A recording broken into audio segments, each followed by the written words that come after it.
وبلا بكرة. بسم الله وبه نستعين على أمور الدنيا والدين وصلى الله على من لا نبي بعده وصلوات الله وسلامه عليه. أما بعد ورصحافدات كان waxaanu siinaynaa hay-adaha networkyada localka ah ee Soomaaliya ka shaqeeya oo soo booqday magaalada Laascaanood si ay u ogaadaan dhibaatada magaalada ka jirta. Waxaan filayaa magaalada waad soo dhex marteen, burburka gaaray waad aragteen, dhimashada dadka soo gaadhay waad aragteen. magaaladan in ku dhow 500 oo kun oo qof baa ku noolayd, maantana 50 kun oo qof gudaheeda kuma ay sugna. waxa qaxiyay daadad iyo duufaano iyo dhulgariir iyo dhibaato kale oo ka dhacday maaha, waa duulaanka iyo xabadda iyo madfaca maamulka Somaliland uu la dhacay magaalada. dhimashadu 150 madaxay la galaysaa in ku dhoweeye, dhaawacu 500 kor buu u dhaafay. guryaha dumay madaafiicdu ku dhacday, xaafado dhan baaba horta baabaayo aan la geli karayn oo dhulka la siman. intii aad aragteen idinku ishiina ku soo aragteen waxaan u maleynayaa kontameeye inay tahay xaafadihii annagu aanu joognay, ma xaafadihii xabaddu ka socotay labada dhinacba xabaddu kaga dhacaysay ay dhulka la dhigeen maaha bariga magaalada ahaa. idinkuna aydan geli karayn oo naftiina aydan ku aamini karayn oo xabaddu ilaa saakadan ay ka socotay. waad aragteen dadka madfacu ku soo dhacayo iyo dadka shacabka ah iyo dhalinyarada magaalada difaacanaysa ee rag iyo dumarba leh xabaal wadareedadii markii la kala aasi kari waayey cagafta lagu aasay waad arkayseen. waxaasi wax indhaha laga qarin karo ama muuse uu dadi karo ama uu oran karo argagixisaa meesha ku dagaalamaysa ama uu oran karo nabadgelya ka jirta iyo barwaaqo iyo bashbash ma ay aha.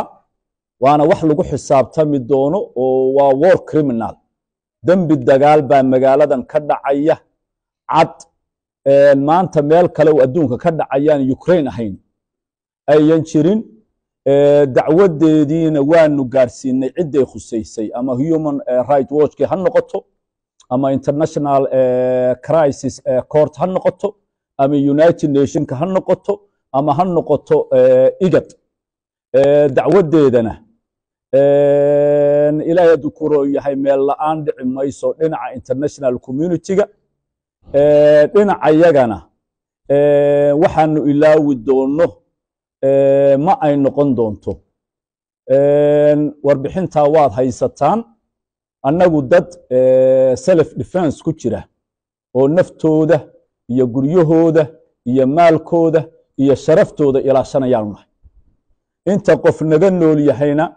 xaaladaasaanu ku sugnaanaynaa ilaa aanu ku guulaysanayno inaanu dadkayaga iyo dalkayaga aanu u madax bannaanaano. qiimo kasta oo ta noloshu ay u qaalisan tahay oo ta maalku ay ku xigto oo ta hantidu ay ku xigtana waanu gelinaynaa. waxaanu ilaahay ku mahadinaynaa maanta taa in aanan ku kala qaybsanayn, in dhibaatadii ayna soo kartay NF ay tahay maanta in geeri iyo gobonnimo wax nooga dhaxeeya ayan jirin. waxaanu ugu baaqaynaa inta danaynaysa arrimaha Soomaalida, inta ilaahay dukuro Soomaalida kale, arrintan arrin indhaha laga qarsan karo ama laga aamusi karo ama iska tegaysa inayan ahayn. waxtarku wuxuu ku jiraa in qofka khaldanna khaladka loo sheego la yiraahdo muusow wanaag kama imaanayo, waxaan duqaynayaa Laascaanood, dadkeedaan laynayaa, khasab baan ku ogolaysiinayaa waxa aan rabo wanaag ka imaanaya ma uu jiro. in lagu kala dhinto, dhimashadu badato, labada dhinacba la kala go'o, colaadu fido, geeska Afrika ay wada gaadho, ilaahay dukuro yahay ay qabiil iyo isr ay u fido buu ka shaqaynayaayo ka talinayaa muuse ciddii gacanta ka qaban lahayd waa loo baahan yahay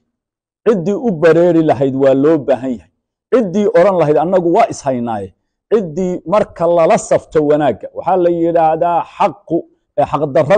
xaqdarradu waxay tanaadaa oo ilaahay hadduu kuu roon yahay kor u kacdaa marka xaqu aamuso waxaad moodaa soomaaliya in ay xaqa ka aamusan tahay in yar mooyaane in yar oo fara ku tirisabaa leh war somalilanay waad khaldan tihiin dalkan iyo deegaankan aad ku duusheene xabadda la dhacaysaanna idinkuma lihidina ka soo baxa guryihiinna ku soo noqda inta laga aamusan yahay ee la leeyahay labada dhinacba xabadda ha joojiyaan labada dhinac xabadda joojinayaa waa kuwe ma ninkan xabadda madaxa lagaga hayo ee lala dhacayaa la leeyahay isdhiib haddii taa aad ku talinaysaan soomaaliya isdhiibi mayno deegaanka yaga iyo dalka yagana naloogu talin maayo khasabna naloogu talin maayo inta soomaaliya iyo international communitygan qoranaya leh labada dhinac waxaanu u sheegaynaa in ay xabad joojinta ama xaaladda ay hoos u dhigaan arrinta ku soo dhowaada cidda khaldan khaladka ha loo sheego calina garle caydiidna garle nabadgelyana ku imaan mayso horumarna kuma imaanayo maanta waxaan u malaynayaa warbaahintii soomaaliyeed ee lookalka ahayd iyo warbaahintii caalamiga ahaydba waa ay timid waana ka makhraati waxaanu sheegaynay waa nala arkay waad baahin doontaan hadday dhimasho tahay iyo hadday burbur tahay iyo hadday madfac tahay dagaalkii ugu adkaa shalay baa magaalada lagu soo qaaday dagaalkii ugu adkaa nasiib wanaag warbaahintu waa joogtay arrin la isku tuurtuuri karo maaha waxaan u malaynayaa inaad duubteen dadkoo isdifaacaya iyo duulaan lagu hayo marka insha allahu tacaala waadna la wadaagi doontaan waa mahadinaynaa inaad naftiinna u soo hurteen inaad goob dagaal inaad ka shaqaysaan oo aad ka baahisaan oo shaqadiinna aad ka qabsataan aad ku dhiirateenna waa warbaahinta noo timid waa ku mahadinaynaa jazaakum allahu khayra jaza inahaasaan anigu kelmataynka ku soo ururin lahaa intaa ku dari lahaa meeshan dhimasho iyo dhaawac badan baa ka yimid dagaalkan ninkii dhintay iyo gabadhii dhimatay iyagoo xaqu dirir ah bay dhinteenoo maanta meelin ka wanaagsan meeshay joogeen bay tegeen dhaawicii barakacayaashii xilli adag bay ku soo beegmay dagaalkana lagu soo qaado adduunka iyo dowladda soomaaliya iyo international communityga waxaanu iyo hay-adihii ku shaqolka lahaa aanu u sheegaynaa in dayacu ka jiro meelaha kaleba marka suuq yari gubto waxaasoo qayla baa ka dhici jiray meeshan sablaygii caafimaadku waa yar yahay ama waaba go'ay dhakhaatiir qaliin ma joogto dhaawicii waa dayacan yahay dadkii qaxay sanitationkii waxaanu uga baqaynaa meelihii lagu qaxay in uu ka dilaaco kolera iyo ilaahay hadduu kani cudurradii faafa iyo halkaa biyo nadiifa ma haystaan guryahoodii way ka baxeen xilligii dhinacyadan dalka qaybahani ay ugu qaboobayd baa lagu jira hugoodii guryuhu ku gubanayaayoo yaallaa waxaanu leenahay dadka ha loo soo gurmado teendhooyin iyo bustayaal iyo waxyaabihii ay wax ku cuni lahaayeen iyo meelihii biyaha lagu shuban lahaa iyo musqulihii portableka ahaa iyo ha loo keeno dhakhtarada shaqaynaya ee dhaawacyada la geynaya laascaanood ku yaalla ee kalabaydh ku yaallana sablaygii caafimaad uu ka go'an yahay ha lala soo gaadho inahaasaanuna international communityga aanu u sheegaynaa waxaan kaloo ku daraynaa international communitygu meelaha kaleba marka ay ka dhacaan dhibaato cidda samaynaysa waa la cambaareeyaaye barakacan iyo dhibkan ha la cambaareeyo hana lagu soo rogo cidda ka dambaysa ee magaalada duqaynaysa 21st century in maanta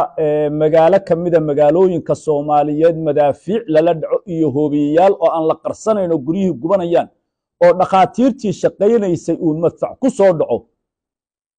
ninkii waxaa sameynayeen madaxa loo salaaxayo la leeyahay madaxweynaad tahay iyo maamul baa tahay ee aan argagixiso loo aqoonsanayn balse uu isagu leeyahay argagixisaa bay la dagaalamaysa waxaan u malaynayaa micnaha argagixiso dictionary-ga kamuusan eegin micnaha argagixiso waxa weeye in aad dad ku khasabto adoo isticmaalaya khasab iyo handadaad iyo dil iyo dagaal in aad cid ku khasabto waxayan doonayn cidda taa samaynaysana dee waa la garanaya cidda leh khasab baad ku aaminaysaa waxaan qabo xabad baan kugu dilayaa madfac baan kugu dhufanayaa dhaawacaagaan dilayaa dhakhtarkaagaan burburinaya dee waa la garanaya ilaahay hadduu kuu roon yahay international mar labaad iyo mar saddexaad aan leenahay arrinta haddaad rabtaan inaad dhexdhexaad ka noqotaan cidda khaldan cambaareeya oo qabta